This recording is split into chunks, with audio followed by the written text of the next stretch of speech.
Welcome to the Assistive Technology in the IEP training as part of the CAIU AT process for Tier 1. This training is going to give you some basic information about how to document assistive technology in an IEP. When we consider documenting AT in the IEP, we need to think of the various sections of the IEP where it needs to be reflected. So we start with the special considerations section. And we need to describe any consideration or any AT that we will be implementing in the present level section. For students who are receiving transition services, we want to make sure that if they require the assistive technology to participate in their services or achieve their goals, that we're including that in the transition section. Any devices need to be outlined in the specially designed instruction, and assistive technology services should be described in the supports to school personnel section.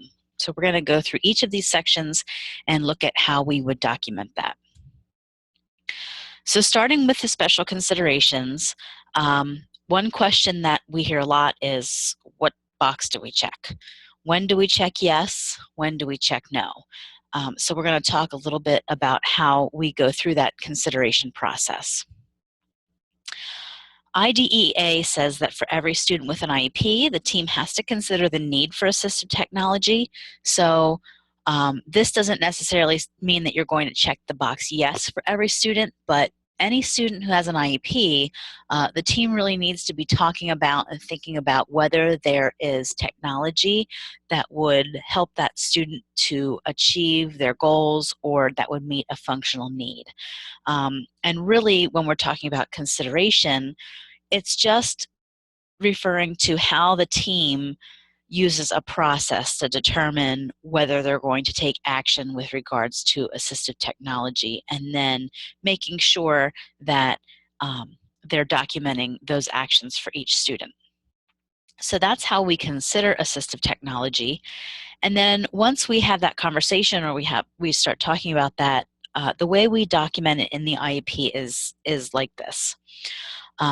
So if we decide or consider that there's AT that could possibly be useful for the student, and the team discusses it, talks about it, and says, well, no, we don't feel like AT is beneficial at this time, then that's when we check the box no under the special considerations. Now, when you're checking the box no, you're indicating that you've considered assistive technology and that right now the student does not need it. So regardless of whether you check the box yes or no, if there's a discussion about assistive technology with the IEP team, you want to make sure you document that somewhere in the present levels, and we'll talk about that soon. If the IEP team talks about it, and for example, if there's a student who currently has assistive technology and it's being used and it's successful, then the team checks yes under the special considerations box and documents information about how it's being successful and how it's being used in the present levels. If there's assistive technology that's currently being used or trialed and it is not successful, so the team is acknowledging that assistive technology is being trialed, that the student is not having success with whatever device or service is being tried at this point, and would like to gather more information or more data, trial another device, trial a different service, but it's an ongoing process to determine whether that student is going to need that assistive technology on a regular basis, then the team still checks the yes box under the special considerations, because even though the device or the service the student is currently using is not successful, if the team is looking at continued exploration of assistive technology, devices, or services, then they need to check yes as a special consideration that they are still considering assistive technology.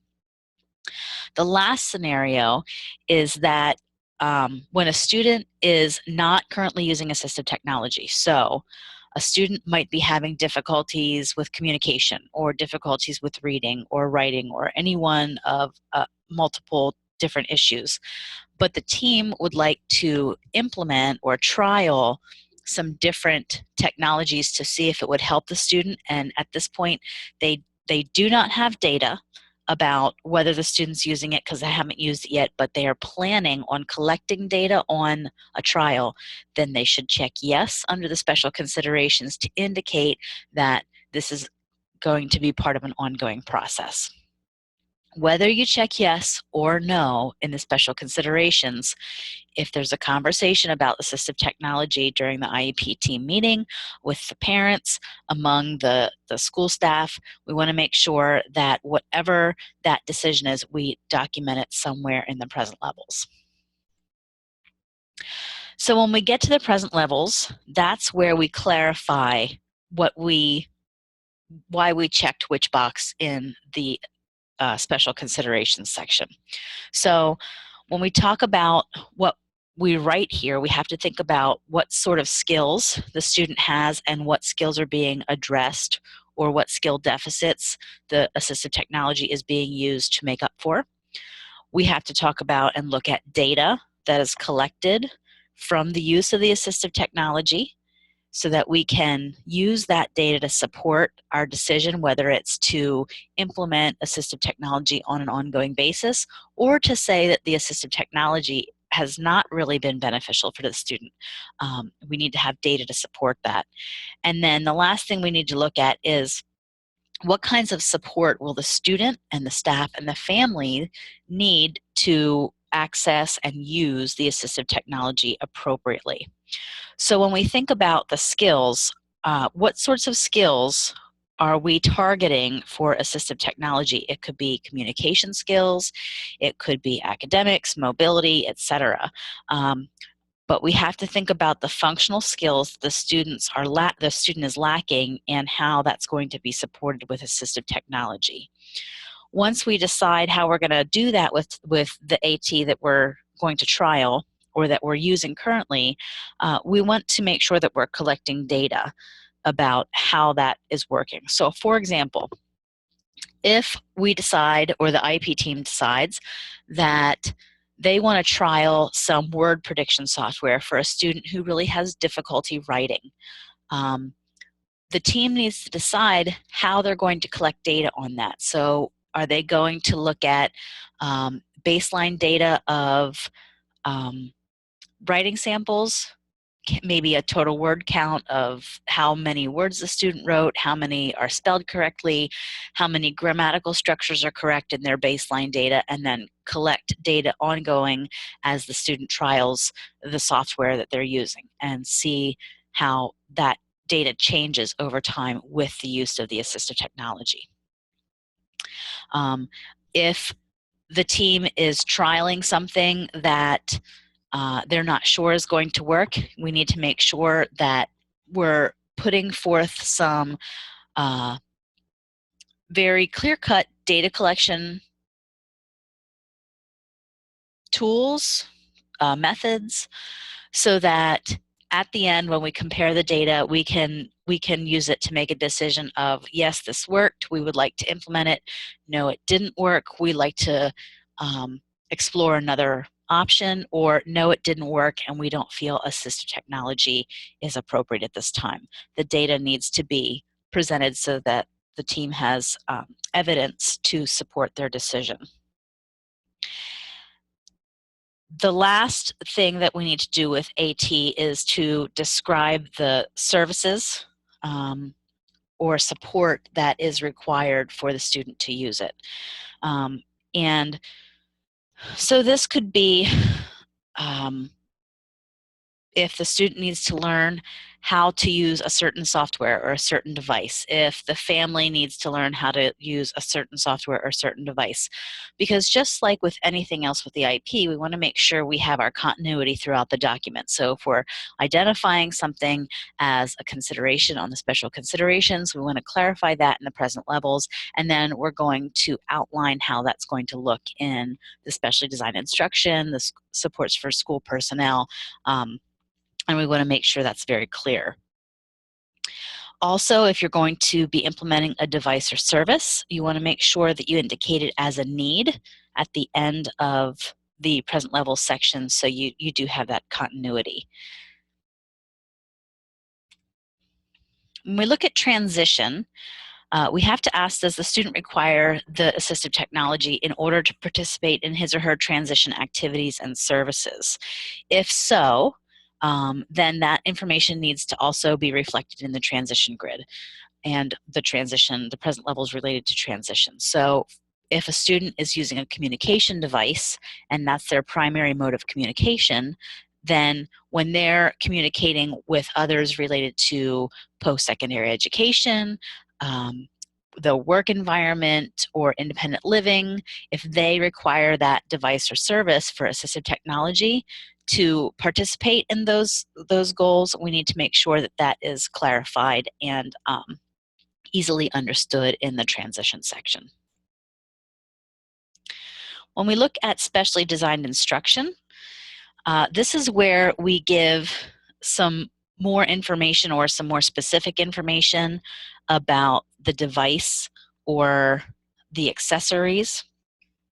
So for example, when we're describing the device that we're putting into the specially designed instruction, because we've identified it as something that the student needs in order to progress in their curriculum, we might say it's a communication device with voice output capabilities, or they might need adapted paper with raised or tactile lines. So we're describing the device or the item that the student will need. Now, I will say that this doesn't always look the same across districts. So each service provider, each teacher, each different district needs to consult with their district's LEA to determine exactly how this needs to look. Some districts decide that they will put the name of a specific device in the specially designed instruction. Other districts decide that they're not going to name a specific device, but they're going to really clarify the features that the device needs to have. There's different reasons for this. So if a student has a device, let's say it's a communication device with voice output that has an 84 touch point grid on the front. And they describe it that way, and something happens to their device, whether it's, no matter who the manufacturer of that device is, if that device is named specifically in the IEP and something happens to it, then that's the device that the student needs to have as a replacement or as a loaner device because it's outlined specifically in the IEP. If it's not, then if there's another device that has those same features, but it's not the same manufacturer, different type of device, different model of a device, but it has those same features, then that student can use that.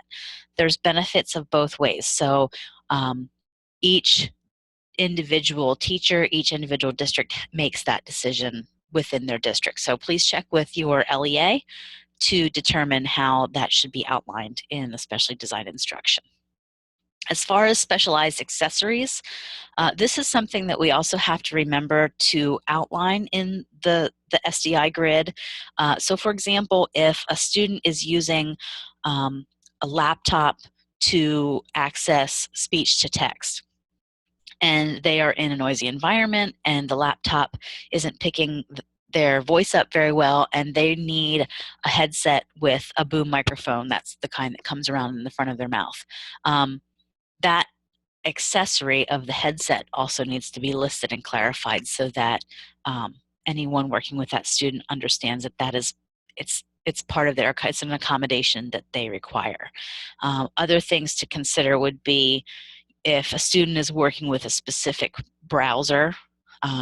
So if a student is working in a district that has Apple computers and the majority of the students use the Safari web browser, but they require an extension that is on the Chrome web browser, then the Chrome web browser would need to be outlined so that the teachers and the people working with that student understand that that's an accommodation that they need that will be different than what the regular education population has. So those are things to keep in mind if there's specialized accessories or things that the student requires in order to access or to interact with their specific assistive technology or to supplement their AT, that also needs to be listed. The last thing to consider is, and to list in the SDI, is specific conditions required for the use, care, or maintenance. So if a student is using a partner-assisted communication method and requires a one-on-one aid to help with that, then that's also something that's listed in SDI. If the student is unable to safely transport his or her device and they require another person with them to help them carry it from one place to another, whether that's a student or an adult, some sort of buddy system, that also should be outlined. So any sort of specific conditions that are going to help the student maintain the device, care for the device, or use the device. One other thing could be consistent and uninterrupted internet access. So if the device requires access to the internet to function, and the student requires that device in order to participate in their curriculum, then that internet is going to be a special condition that the student will require as part of that. Also, in the specially designed instruction, we want to make sure we're taking a look at the frequency. So not all students will need their devices across all environments. Some students might, other students may not. So we want to make sure that if there's specific times that a student will need a device, we put that in the frequency. Once it's added to the IEP, it has to be available. So because we're looking at a device as assistive technology, the fact that we're calling it assistive technology indicates that the team has decided that this device or this service or this item is required in order for the student to make educational progress. So once it's in the IEP, the student has to have access to it. An example of when this might be a problem.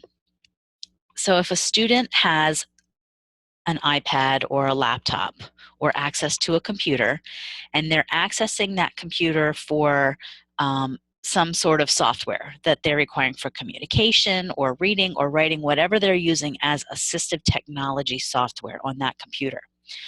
But in addition, that student, if it's a student who has a behavior plan who is accessing another type of software on that computer or iPad as a behavioral reinforcement, if the behavioral reinforcement is removed or the student is not allowed to have access to it, and the computer or the iPad or the device is taken away from the student, and now the student is expected to participate in whatever their AT was helping them for. They're expected to communicate, but they don't have access to their device because it was taken away specifically for another piece of software. That is denial of access, and you may not do that. So you need to be careful of how you outline and how you're going to use different devices. As far as the location, places that it will or will not be used, will the student take it home? Will they take it on field trips? Will they require it during every class period? Will they require it during lunch? Will they require it during assemblies? Are there classes that they will use it and classes that they will not? So make sure that the location is reflective of when they absolutely must have it.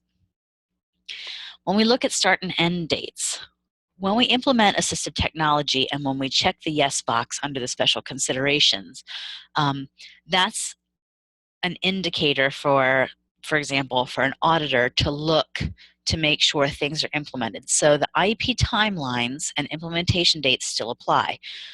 So if we're saying that a student requires assistive technology, we have documentation of it, and we are saying we're implementing a device, then once the IEP team meets and develops the IEP, the device has to be implemented within the 10-day implementation window for the IEP. Just like anything else you put in IEP, you have 10 days to implement.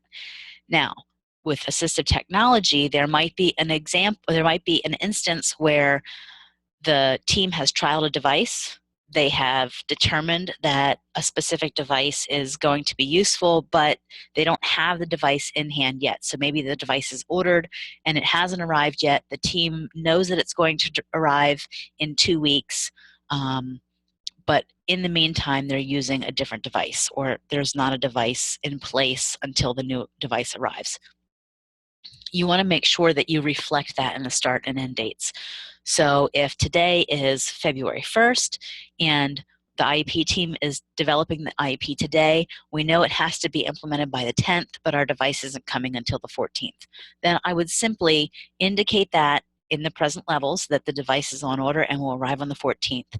And then under my specially designed instruction, I would make sure that I change the start date to the date that I know the device will be available, just so I'm covered with my timelines.